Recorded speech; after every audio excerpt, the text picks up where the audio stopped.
Morning friend, welcome back to my channel Sangeeta simple লাইফস্টাইলে আর একবার ওয়েলকাম আর অনেক অনেক অনেক ভালোবাসা জানিয়ে আজকে ব্লগটা আমি এখান থেকে স্টার্ট করছি।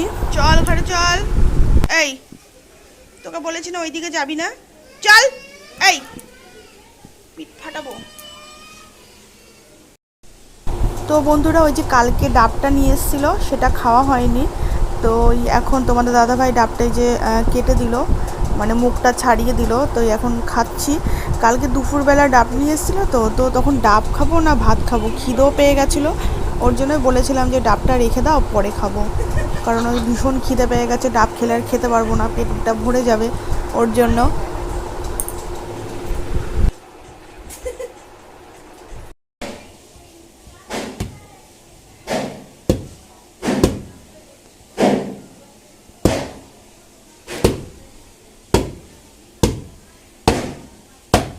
সুইচের সামনে একটু দাও, দেখো কেমন করে।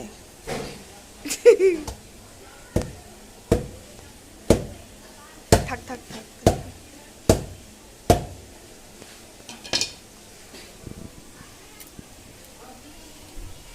সালা মালটাকে নিয়ে চলেছে, পুরো শ্বাস রয়েছে, কয়টুকুনি জল থাকে মনে না খাও। তখনই তো বললাম পড়ে যাবে, তারা ভালো করে হাতে দাও। কচিটা বলে কোনোদিন এটা ভয় নেই। দেখো আমার মুখের মধ্যে পিঁপড়ে। যাই আমি এটা খুলে গিয়ে দিয়ে আসি। ওটাও তো খাবার, ওটাও তো খাবার।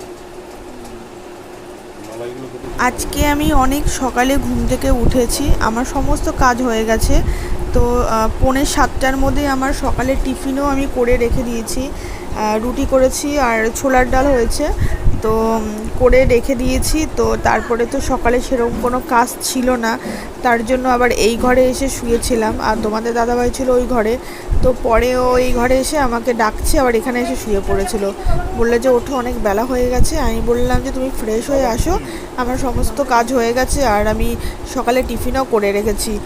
তো ও তারপরে কিছুক্ষণ শুয়েছিল, তারপরে উঠলো। হ্যাঁ ওখানে রাখো রাখো, আমি নিচ্ছি। একদিকে ডাবটা দেখে ভয় পাচ্ছিল, আর এই দেখো এখন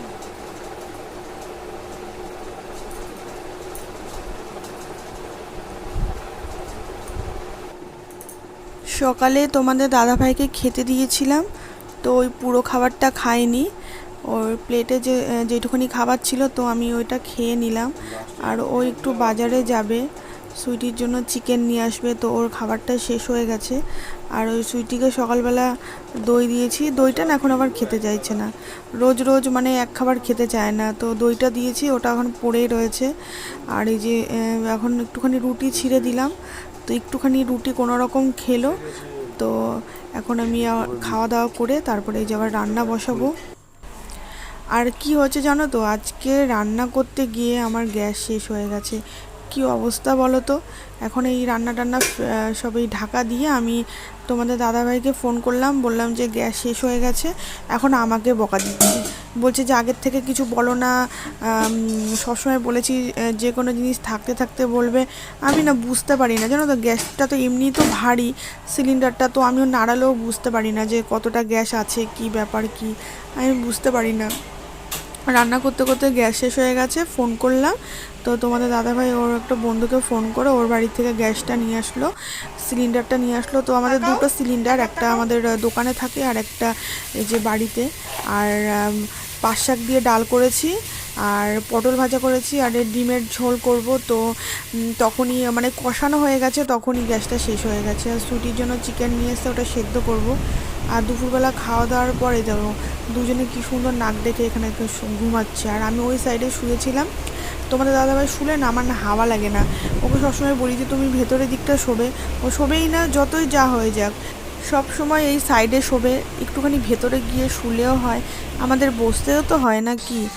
ঘুম থেকে উঠে তারপরে সন্ধ্যাবেলা একটু বাজারে গেছিলাম, চাল নিয়ে আসলাম, তারপরে একটু সবজি বাজার করলাম, আলুটা ছিল না আলু নিলাম, নিয়ে তারপরে একবারে বাড়িতে এসেছি। আর রাতের বেলা সবাই বলছিল যে আজকে ভাত খাবে, এর জন্য বাড়িতে একটু গরম গরম ভাত, আলু সেদ্ধ আর পেঁয়াজটা ভাজছি, শুকনো লঙ্কা ভেজে আলু সেদ্ধ মাখবো আর পেঁয়াজি করব, তো ওটাকে মেখে রেখেছি বেসন দিয়ে, গরম গরম পেঁয়াজি ভাজবো, আলু সেদ্ধ মাখা, আর হচ্ছে তোমার ওই ডাল আছে, যদি ডাল কেউ খেতে চায় খাবে। তো আমার তো ভীষণ আলু সেদ্ধ ভাত আর ভালো লাগে, আমার ওতে ডালও লাগে না। আমাদের বাড়ি প্রত্যেকেরই, কিন্তু তোমাদের দাদা ভাইয়ের আবার একটু ডাল লাগে, ও আবার শুকনো শুকনো খেতে পারে না। আমি যদি আলু সেদ্ধ দিয়ে খেয়ে নেবো, আমার ভীষণ ভালো লাগে। তো সবসময় রোজ রোজ না মাছ মাংস ডিম খেতে ভালো লাগে না, মাঝে মাঝে একটু অন্যরকম খাবারও খেতে ইচ্ছা করে। অনেক দিন পরে আজ আলু সেদ্ধ ভাত মানে খাচ্ছি, তো ভীষণ ভালো লাগলো খেতে। আর আলুটা এত গরম না, ভালো করে মাখতে পারছিলাম না, ওর জন্য এরকম দানা দানা রয়েছে, পরে ঠান্ডা হয়ে গেছে, তারপরে ভালো করে মেখে নিয়েছি। আর এই দেখো এখন খেতে বসবো, খিদেও পেয়ে গেছে, চলো খাওয়া দাওয়া করে নিয়ে গুড নাইট।